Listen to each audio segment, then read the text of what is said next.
হযরত ওমরের জামানা হেমস শহর থেকে কিছু মানুষ মদিনা তৈয়বা আসছে।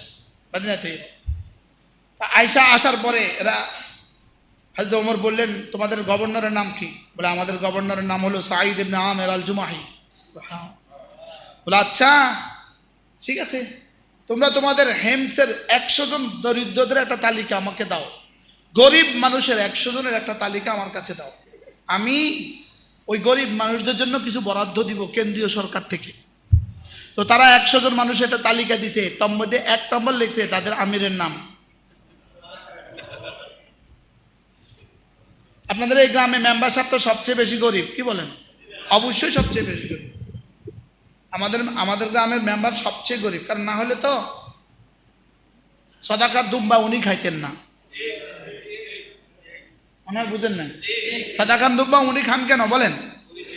উনি সবচেয়ে গরিব দেখেই তো খান। হযরত ওমর বললেন, আমিরুকুম আফকারুকুম, তোমাদের আমির তোমাদের মধ্যে সবচেয়ে বেশি গরিব?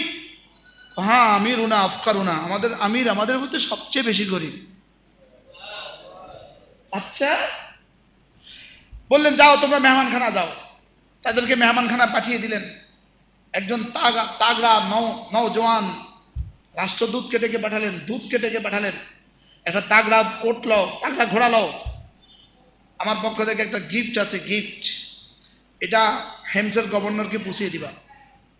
ওদেরকে কিছু বুঝতে দেন নাই, ওদেরকে রাখছে ওদের মেহমানখানা। 1000 স্বর্ণ মুদ্রা ভর্তি একটা থলে বেঁধে দিল, একটা চিঠি লিখে দিল, যাও এটা নিয়ে আমিরের কাছে দিবা। আর আমির দেখো কি করে, 1000 স্বর্ণ মুদ্রা আমিরের কাছে নিয়ে দূত ঘোড়া থামালো আমিরের বাড়ির সামনে, আমিরের কাছে নিয়ে সালাম দিল। আমির বের হয়ে আসলেন, সঙ্গে সঙ্গে এই নেন আমিরুল মুমিনিনের পক্ষ থেকে আপনাকে হাদিয়া। ব্যাগটা নিলেন, খুললেন, একটা চিঠি পেয়ে গেলেন, মিন আমিরুল মুমিনিন ওমর ইবনে খাত্তাব ইলা আমির হেমস সাঈদ ইবনে আমির আল জুমাহি। ওমর ইবনে খাত্তাবের পক্ষ থেকে সাঈদ ইবনে আমিরকে লেখা চিঠি। চিঠিটা দেখলেন তোমার জন্য আমি 1000 স্বর্ণ মুদ্রা পাঠিয়েছি, এটা তোমাকে হাদিয়া। এটা দেখে তিনি সঙ্গে সঙ্গে বললেন, ইন্না লিল্লাহি ওয়া ইন্না ইলাইহি রাজিউন। আমরা হলে কি বলতাম? ইন্না লিল্লাহ না আলহামদুলিল্লাহ? কয়বার কইতাম আলহামদুলিল্লাহ?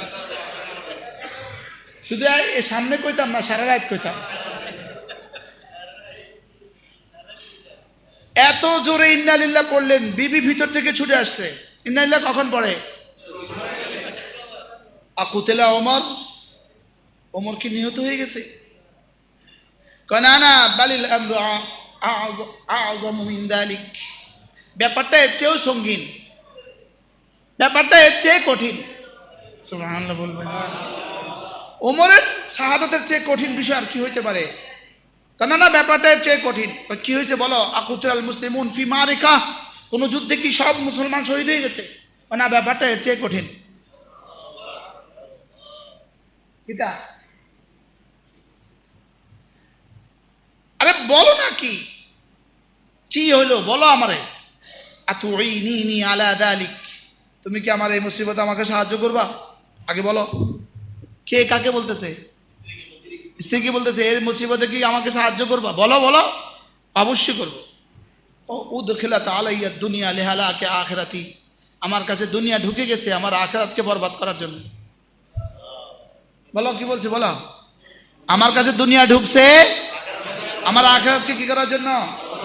এই ধরো 1000 স্বর্ণ মুদ্রা, ফজরের আগে ফুকারা হেমসের মধ্যে বন্টন করে দাও। রাষ্ট্রদূতের যা জানা ছিল জেনে গেছে, উনি অফিস চলে গেছে। আমিরের কাছে গিয়ে বললেন, আমিরে মুহতারাম, সাঈদ ইবনে আমিরকে এমন বলতে শুনেছি, এই আচরণ দেখেছি আমি তার কাছে। আচ্ছা যাও, হেমসের মানুষগুলোকে খবর দাও। প্রতিদেরকে খবর দিল, তোমরা ভালো আছো? আছি। তোমরা কবে যাবা? যাবো। যাও তোমরা ইয়ামানে চলে যাও, হেমসে চলে যাও, তোমাদের আমিরকে বলবা আমি তোমাদের আমিরের সাথে সাক্ষাতে আসবো। তোমাদের আমিরের সাথে কি আসবো? তারা চলে গেলেন মদিনার পয়গাম নিয়ে, আমির আসবে। আমির কি? আমির আসবে, হেমসে মহাসমারোহ আমির আসবে, নির্দিষ্ট সময় আমির আসছেন, বসছেন, পাশে বসিয়েছেন হযরত সাঈদ ইবনে আমিরকে। এবার বললেন ইনি কে? বললেন ইনি আমাদের আমির। বলে ইনি কেমন? এনার বিরুদ্ধে কি আপনাদের কোনো অভিযোগ আছে? একজন ডেকে দাঁড়িয়ে বললেন জি আমার একটা অভিযোগ আছে।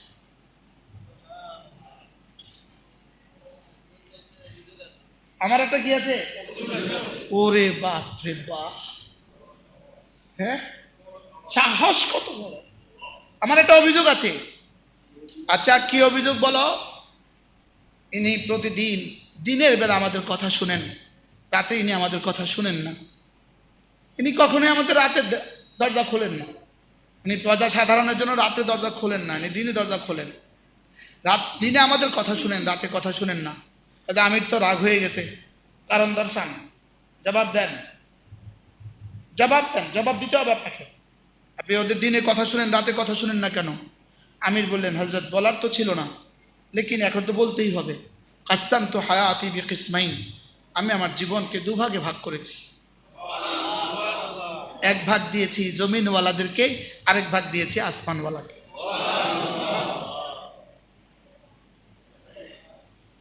আমরা আমাদের জীবনকে কয় ভাগ করছি? আমরা আমাদের জীবনকে কয় ভাগ করছি? 23 ঘন্টা 49 মিনিট পুরোটাই দিছি দুনিয়ারে। আর একটু একটু যদি দিতে পারি মসজিদে তো তো অনেক দিস। বলেন না বাস্তব না বাস্তব? বলে আমি আমার জীবনকে দুভাগে ভাগ করেছি। এক ভাগ দিয়েছি জমিনওয়ালাদেরকে, দিনটা দিয়েছি জমিনওয়ালাদেরকে, রাতটা দিয়েছি আসমানওয়ালাকে। এই জন্য তাকে কিছু সময় দেওয়া দরকার না দরকার না? জোরে সবাই বলেন, তাকেও কি কিছু সময় দেওয়া দরকার? একান্ত নিবৃত্তি, একান্ত একান্তে শুধুই তুমি আর আমি। ওয়াতাবাত্তাল ইলাইহি তারতিলা, সুবহানাল্লাহ। ফাইদা ফারাগতা ফানসাব, যখন তুমি দাওয়াত থেকে অবসর হও তখন না তুমি আমাকে কিছু সময় দিও, সুবহানাল্লাহ। তখন তুমি কি করবা? মাঝে মাঝে আমাকে কিছু সময় দিবা, একান্ত গোপনে। বলেন বলেন, মাঝে মাঝে আমাকে কিছু সময় দিবা একান্ত গোপনে।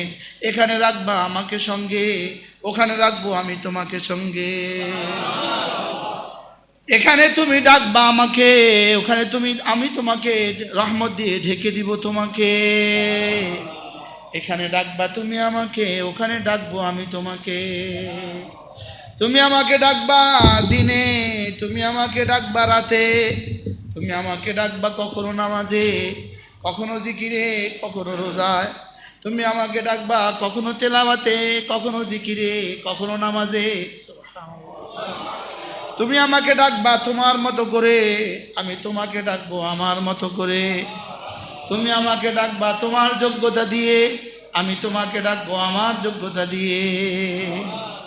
তুমি আমাকে ডাকবা তোমার মতো করে, আমি তোমাকে ডাকবো আমার মতো করে। তুমি আমাকে ডাকবা তোমার হায়াতে, আমি তোমাকে ডাকবো আমার হায়াতে। তুমি আমাকে ডাকবা তোমার জীবনে, আমি তোমাকে ডাকবো আমার জীবনে। তুমি আমাকে ডাকবা তোমার 70 বছর, আমি তোমাকে ডাকবো আমার কোটি কোটি বছর। এজন্য তুমি আমাকে ডাকবা তোমার মতো করে, আমি তোমাকে ডাকবো আমার মতো করে। তাযকুরুনি বিতাআতি আযকুরকুম বিরহমাতি, তুমি আমাকে ডাকবা আমার ইবাদত দিয়ে, আমি তোমাকে ঢেকে দিব আমার রহমত দিয়ে। আমি তোমার জিহ্বার দিকে তাকিয়েই থাকি, দেখি ওটা নড়ে কখন, দেখি ওটা আমাকে নিয়ে কখনো কখনো নড়ে কিনা। তোমার নড়া মাত্রই আমারটাও নড়ে। ফাযকুরুনি আযকুরকুম, তোমার নড়াটা আমাকে নাড়ায়, তোমার নাড়া আমাকে নাড়ায়। বলেন বলেন বলেন, তোমার নাড়া আমাকে নাড়ায়। তুমি ডাকবা তোমারটা দিয়ে, আমি তোমাকে ডাকবো আমারটা দিয়ে। তুমি ডাকবা তোমার যোগ্যতা দিয়ে, আমি ডাকবো তোমাকে আমার যোগ্যতা দিয়ে। তুমি ডাকবা কখনো ফরজ নামাজ দিয়ে, কখনো সুন্নত দিয়ে, কখনো ভিতির দিয়ে, কখনো জিকির দিয়ে, কখনো তেলাওয়াত দিয়ে, কখনো ইস্তেগফার দিয়ে। সুবহানাল্লাহ। তুমি আমাকে ডাকবা, তুমি আমাকে ডাকবা, তুমি আমাকে ডাকবা। কথা দিলাম তুমি ডাকতে দেরি করবা, আমি তোমাকে ঢেকে দিতে দেরি করব না। আমি তোমাকে রহমত দিয়ে ঢেকে দিতে দেরি করব না। আমি তোমাকে বরকতের দুয়ার খুলে দিতে দেরি করব না। জিহ্বাটা কেমন? জিহ্বাটা হলো ফলে ভরা গাছের মতো। জিহ্বা হলো ফলে ভরা গাছের মতো। বলেন, ফলে ভরা গাছের মতো। জিহ্বাটা হলো ফলে ভরা গাছের মতো। জিহ্বাটা হলো ফলে ভরা গাছের মতো। ফলে ভরা গাছ নাড়া দিলে ঝুরঝুর করে যেমন ঝুরঝুর করে যেমন ফল পড়ে, জিহ্বাটা নাড়া দিলে ঝুরঝুর করে আর শাজিম থেকে জান্নাতের জন্য ফলের গাছ পড়ে। এটা না, আমার জিহ্বা কোটি কোটি ফেরেশতার হাত নাড়ায়। বলেন, আমার জিহ্বা কোটি কোটি ফেরেশতার কি নাড়ায়? এদিকে আমার জিহ্বা নড়ে, ওইদিকে ফেরেশতাদের হাত নড়ে। কোনো ফেরেশতা ফল লাগায়, কোনো ফেরেশতা গাছ লাগায়, কোনো ফেরেশতা আম লাগায়, কোনো ফেরেশতা জাম লাগায়। সুবহানাল্লাহ বলে। কোনো ফেরেশতা দুধের নহরে জোয়ার তুলে, কোনো ফেরেশতা মধুর নহরে জোয়ার তুলে, কোনো ফেরেশতা শরাবের নহরে জোয়ার তুলে, কোনো ফেরেশতা হুড়দের গালে রং লাগায়, কোনো ফেরেশতা আমার জামা বানায়, কোনো ফেরেশতা আমার জুতো বানায়, কোনো ফেরেশতা আমার দাঁতে রং করে। সুবহানাল্লাহ বলেন না। কোনো ফেরেশতা আমার হুলগুলোর চুলে কাঙ্গি করে, চুলে চিরুনি করে। আমার জিহ্বা কি কি কাজ করে? আল্লাহর কসম, আল্লাহর কসম, আল্লাহর কসম, আমার জিহ্বা কোনো ফেরেশতা স্বর্ণের ইট লাগায়, কোনো ফেরেশতা রৌপ্যের ইট লাগায়, কোনো ফেরেশতা মশলা বানায়। সুবহানাল্লাহ বলেন না। আমার জিহ্বা কি কি করে?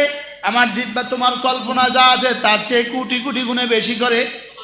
তোমার শব্দ শেষ হবে, তোমার শব্দ শেষ হবে, তোমার বক্তৃতা শেষ হবে, না না, শুধু তোমারটা শেষ হবে না, নবীদেরটাও শেষ হবে, লেকিন আমার তোমার জিহ্বা নাড়ানো যা দিবে তা কখনো শেষ হবে না। কি হয়? সুবহানাল্লাহ, সুবহানাল্লাহ, সুবহানাল্লাহ, সুবহানাল্লাহ, সুবহানাল্লাহ, সুবহানাল্লাহ, সুবহানাল্লাহ, সুবহানাল্লাহ, আলহামদুলিল্লাহ, আলহামদুলিল্লাহ, আলহামদুলিল্লাহ, আলহামদুলিল্লাহ, আল্লাহু আকবার, আল্লাহু আকবার, আল্লাহু আকবার, আল্লাহু আকবার। এদিকে জিহ্বা নড়ে, ওদিকে রব্বে কারীমের কুদরতি হাত নড়ে। এদিকে জিহ্বা নড়ে, ওদিকে রবের জিহ্বাও নড়ে, ওদিকে ফেরেশতাদের হাত নড়ে। সুবহানাল্লাহ বলে। বিশ্বাস হয় না? হয় না? হ্যাঁ, আচ্ছা, যদি দেখতাম তাহলে কতবার নাড়াতাম? হ্যাঁ, কিন্তু ফেরেশতারা দেখে দেখে নাড়ায়, এজন্য কিছুই দেয় না। আমরা না দেখে নাড়াই, এই জন্যই আমাদেরকে দেয়। যদি দেখতাম তাহলে আর দিত না। যদি দেখতাম তাহলে তো দেখে দেখে নাড়াই। বলেন বলেন বলেন বলেন। যদি দেখতাম তাহলে তো কি, ফেরেশতারাও নাড়ায়, তবে কিছু দেয় না। আমরাও নাড়াই, একবার বললে 7 আসমানের চেয়ে ভারীটা দিয়ে দেয়। আমাদেরকে দেয় কেন? ফেরেশতাদেরকে দেয় না কেন? ফেরেশতাদেরকে দেয় না কেন? ওরা দেখা দেখা নাড়ায়, আমাদেরকে না দেখে আমাদেরকে দেয় কেন? ফেরেশতা যেন বলে, আল্লাহ আমরা কোটিবার বললাম কিছু দিলেন না, ও একবার বললো সব দিলেন কেন? রব বলবেন, ওগা আমাকে না দেখে বলেছে, তোরা আমাকে দেখে বলছিস। কি এজন্য জিহ্বা নাড়ান, লা ইলাহা ইল্লাল্লাহ, লা ইলাহা ইল্লাল্লাহ, লা ইলাহা ইল্লাল্লাহ, লা ইলাহা ইল্লাল্লাহ, লা ইলাহা ইল্লাল্লাহ, লা ইলাহা ইল্লাল্লাহ। একবার বললে যদি 10 টাকা দিত, একবার বললে যদি 10 টাকা দিত, শাসন হাসান মুসলমানরা বলেন তো দেখি কতবার বলতেন?